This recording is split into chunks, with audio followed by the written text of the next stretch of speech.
Every Thursday at 4 o'clock, the bell above my shop door rang, and a man in a navy work jacket walked in carrying exactly one boot.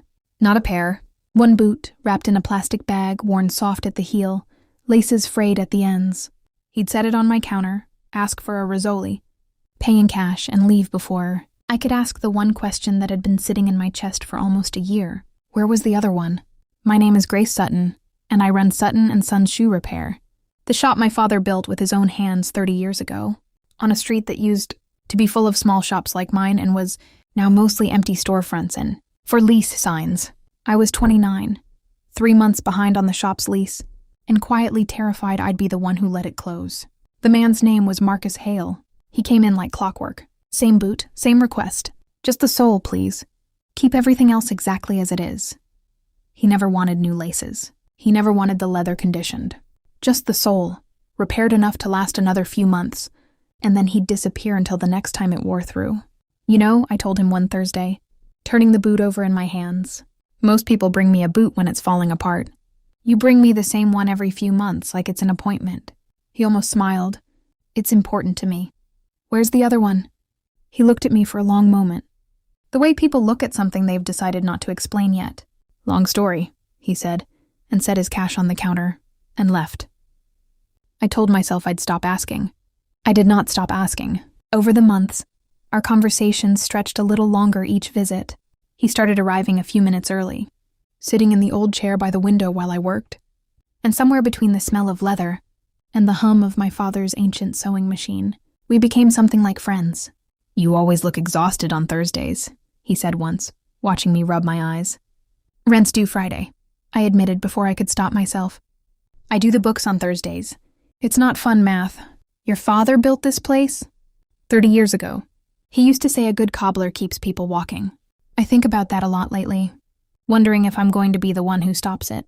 Marcus didn't say much, just nodded slowly, like he was filing the thought away somewhere.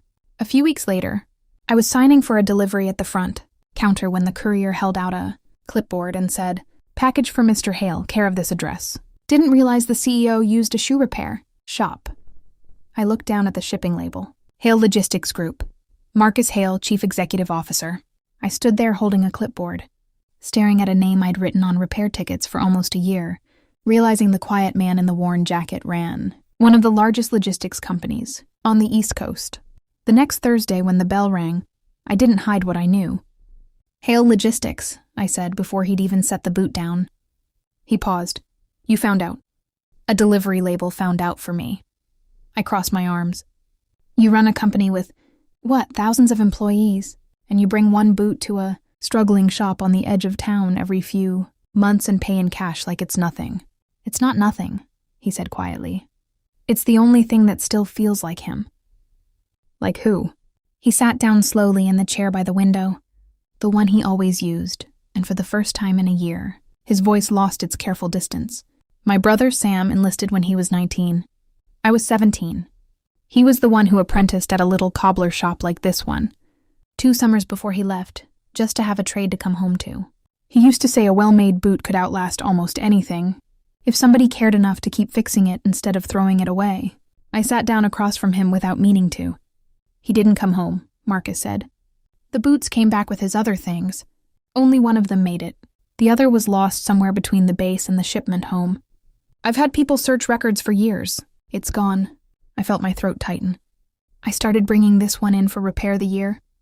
I could finally afford to build something of my own, because it felt wrong to let it fall apart in a drawer while I was busy building a company. As long as I keep it wearable, it feels like some part of what he taught me is still walking around out here. I know that probably sounds strange. It doesn't, I said. It sounds like the most sensible thing I've heard all year. He looked at me carefully. There's something else you should know. The lease on this building, the one you've been 3 months behind on. My stomach dropped. How do you know that? Because 6 months ago, your landlord was about to sell this block to a developer. I bought the building instead, under a company name that has nothing to do with mine, because Sam apprenticed 2 doors down from here, before this street changed. I didn't want the last cobbler shop on it to disappear. I stared at him, trying to reconcile, the quiet man in the window, chair with someone quietly rewriting the fate of my father's shop without ever mentioning it. You should have told me, I said, Though I wasn't angry, not really. I didn't know how without it changing what this was, he said. I liked being the man who brought in one boot on Thursdays. Not the landlord. Not the CEO, just Marcus. Over the next year, the shop stabilized. I hired an apprentice of my own, a 19-year-old named Theo who reminded me, in ways I never said out loud, of the way Marcus described his brother. Marcus still came in every Thursday, boot in hand, and stayed longer each time. And eventually there was no pretending it was only about the leather. Then one Thursday in early winter, the bell rang, and Marcus walked in without the boot. No repair today? I asked, confused. He said a long box on the counter instead, and inside it, resting in tissue paper, was a boot I'd never seen before. Same make, same era, worn in a way that told me it had a history of its own. I finally found it, he said quietly. 3 years of searching military shipment archives, and a supply depot in another state had it logged under the wrong name. It's the other one, Sam's other boot. I picked it up carefully, like it might dissolve if I held it wrong, and set it beside its match for the first time in what must have been over a decade. They're finally together, I whispered. So am I, Marcus said, for the first time since he left. And I wanted you to be the one who put them back beside each other. Because you're the reason I stopped feeling like I was carrying him alone. He knelt down beside the counter, and from his jacket pocket he pulled out a small ring box. Grace Sutton, your father built a place that keeps people walking. I'd like to spend the rest of my life walking beside you. I said yes, with both boots still sitting on the counter between us. Finally reunited, and Theo, standing in the back doorway, let out a cheer loud enough that the bell above the door rang all on its own. The pair of boots sits in a glass case by the front window of the shop now.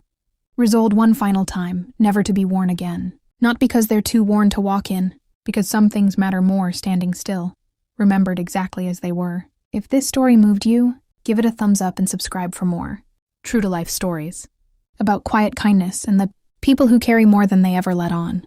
Tell me in the comments, have you ever kept something small out of memory, long after anyone else would have thrown it away? Thank you for watching, and I'll see you in the next one.